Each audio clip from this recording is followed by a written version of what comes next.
It's always nice to greet old friends, and it's also particularly good also to be able to say hello to Aussies who've made it, who've done it. You would realise at the moment the Bee Gees have their first album out in, I think it's around about 6 years, called One, and it's selling like the proverbial hotcakes. In our Hollywood studios, please welcome Robin, Maurice and Barry, the Bee Gees. Hi, Bert. Hi, Bert.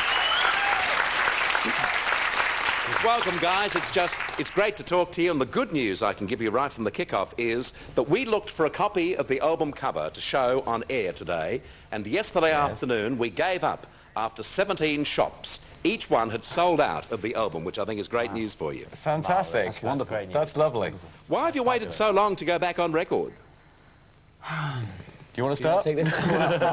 Well, I'll choose. What about you, Barry? You answer that one. Well, yeah, quite a few reasons, actually, but about the end of the fever syndrome of Spirits having flown in that period, about 1980, we were pretty well saturated at radio with our records, and it got very, very, just too much. We had to pull away. We had to stop being the Bee Gees for a little while and concentrate on individual things. And we're bringing up our children and things, various reasons, writing for other people at the same time, but basically not being the Bee Gees for a little while, because I think we'd been on the forefront and we'd sort of been outplayed. So we wanted to not to go any further with that. We tried to pull back a little bit. Yeah.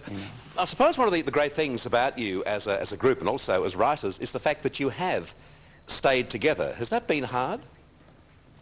No. Not really. No, it's not been hard. It's something, I think, because we are brothers, that we've stayed together so long. We're each other's best friends.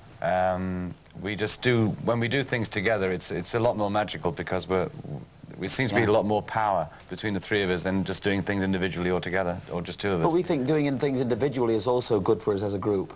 You know, it gets those little things out of your brain, and we feel more like a group now than we ever have. Okay, Robin, don't think you're going to get an easy time. No. Robin, touring. You're talking about easy times. Touring is always pretty rugged, isn't it? It's always pretty rugged, Bert. I'm a vegetarian, and it's very difficult on the road to eat what you want to eat right, because you don't get the right diet, as you know, Bert.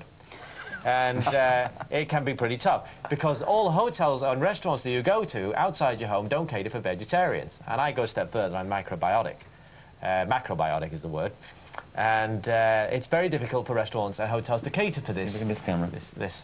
Hi, Bert. to cater for this. It's that camera with the light on. Are you getting all this? Yes. Just say it again. Very rugged. Yeah, just look at the camera. It can be very rugged if you are a vegetarian macrobiotic, because restaurants and hotels do not serve it, Bert. And, also getting the right sleep, it can be very difficult on the road. But this is great. We're having a good time. We're looking forward to getting down to Australia and doing the Australian leg. We'll be down there in November. Are you the only one of the guys that is vegetarian? Barry's a vegetarian as well. He eats the odd bit of chicken, though, don't you, Barry? Yeah, Maurice eats anything. Yeah, just going to say, Maurice, why not you? This is an old... I don't know. I mean, I've always remained at 140 pounds, 10 stone. I've always remained at that level since I was 18. I've just never gone up or down, so I just eat anything, cut off its head and wipe its, anything. Guys, getting back to the album, on One, there's a real change in style. Did that take very long to develop in the writing?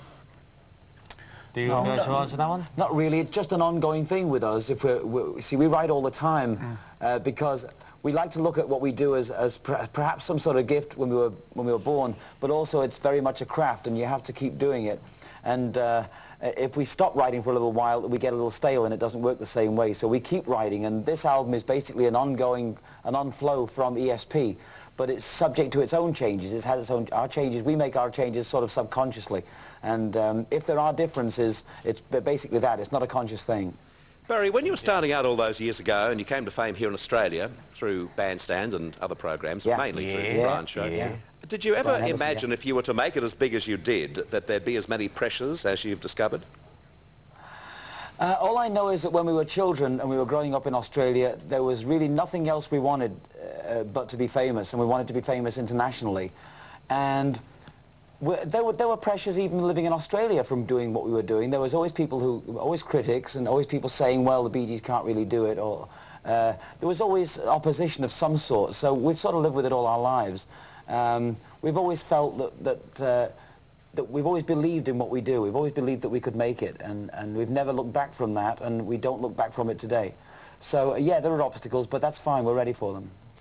Morris, in the past and the future. This is probably a question that you're asked so often, you tire of it, and it shouldn't come from someone in Australia like myself, but once and for all, can you please tell us how you got the name the Bee Gees?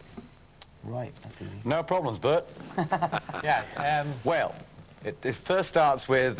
Speedway in Redcliffe. Yeah. The Speedway, yeah. Do you want to take this? Oh, no. It's a Speedway in Redcliffe, outside Brisbane, where we used to live, and there was a racing driver called Bill Good, a disc jockey called Bill Gates from 4BH in Brisbane, and he sort of loved what we were doing. We played in between the races, sometimes when the races were on. It was hard picking money off the tracks, I can tell you. So we did it on the back of this truck, you know, and they saw us. The next day they came round and they were discussing about doing an acetate at 4BH and wanted to manage us. And there was the three initials of Barry, Bill Gates, Bill Good, the brothers Gibb, and Barbara also Gibb. my mum Barbara Gibb. So the initials BG, there was a lot of them about. So we were called BGs, which was B.G''S in those days. Right. And we started to get more hip and add the E's. What about lifestyle now for you guys? Robin, this one to you. What sort of a life do you lead, apart from being so vegetarian? Yeah, Robin, what sort of... In terms of, like, hobbies and things? Well, what do you do, especially when you haven't been recording for so long? I like to read a lot. I read a lot of books, and I like to read about history. I like to read about World War II, the Black Plague, the French Revolution. You can tell a person's character by the books he reads, it's once said. I don't know who said it. I think it was Oscar Wilde who won. You're pretty light, are you, obviously? Yes, I like read, yes, and I like to do it mostly just before going to sleep. But Barry likes tennis. He likes to, but he likes to do it mostly before going to sleep as well. Barry likes tennis a lot, but he also borrows the books that I read when I finish with them. Sure. Morris, to you, what do you like to do just before you go to sleep? Well, I think that's rather personal, Bert. It's precisely why he asked. Well, Shandy. I transcend my life. What I've been doing over the past... No, come on, tell the truth, you dirties. I mean, some of these things we don't even know, so it's going to be a revelation. I like to dabble into photography. I like to dabble into photography, but Morris likes to take pictures at night before he goes to sleep. Morris likes to experiment before going to sleep. no, I like to experiment in my studio. Actually, I experiment in sounds. Now, we thought he was a bit of a scientist, secretly, a closet scientist all these years, because he liked to experiment. And computers and that. And computers. Yeah. Let me just get this picture, with no pun intended. It means that each one of you, individually, all by yourselves, have something quite different you like to do just before you go to sleep. Yes, that's true. correct. It's not common knowledge, though. Truer than you think, Bert. Apart from music, what else do you do together? I mean, do you golf together, play tennis together, party together, rage together? Well, I play. I play a lot of tennis. I also have a tennis tournament in Miami for diabetes, which raises about $100,000 a year. So, I'm a pretty keen tennis player. Morris, once again, is a very keen photographer, and Robin is a keen reader of all kinds of historical books. I'm a great chronicle-izer. I just read and... Note the word keen. Yeah, you've got to be keen. Yeah. Barry, just back to you, just for a very serious moment. I've noticed on the album there's a song dedicated to your brother Andy. Of course, I mean, these wounds are very, very deep. You hope only the time is going to eventually not write anything, but certainly make it a little easier for you. But how did you guys cope with that tragedy?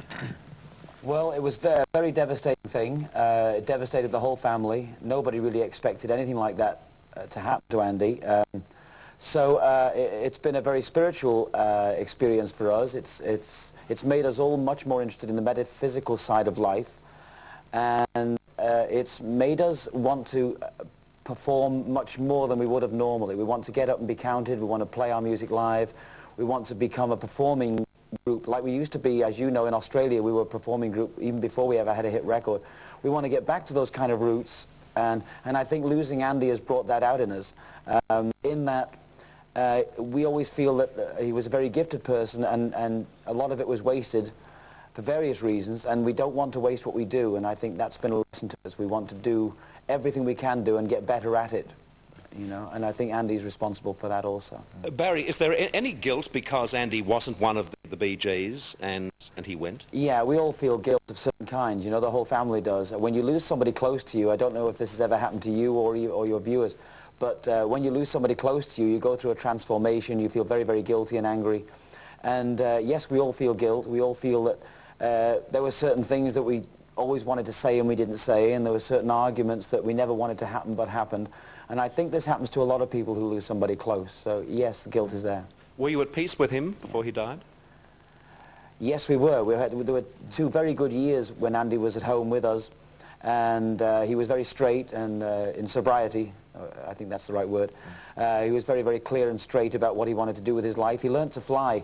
Let me tell you that he learned to fly about 3 months before he died.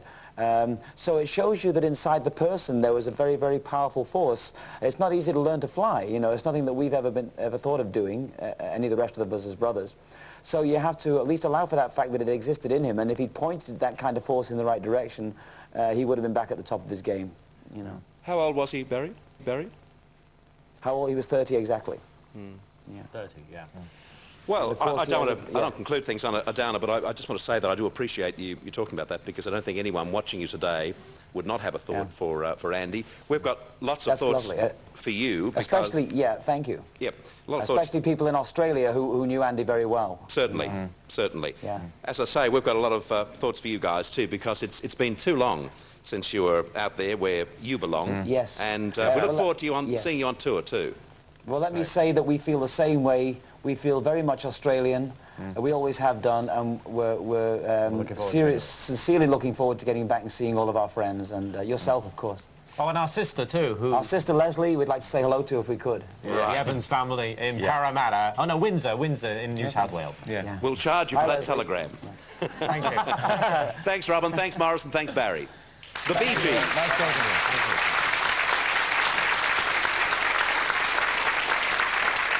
That's the album. They were the guys, and here's the song.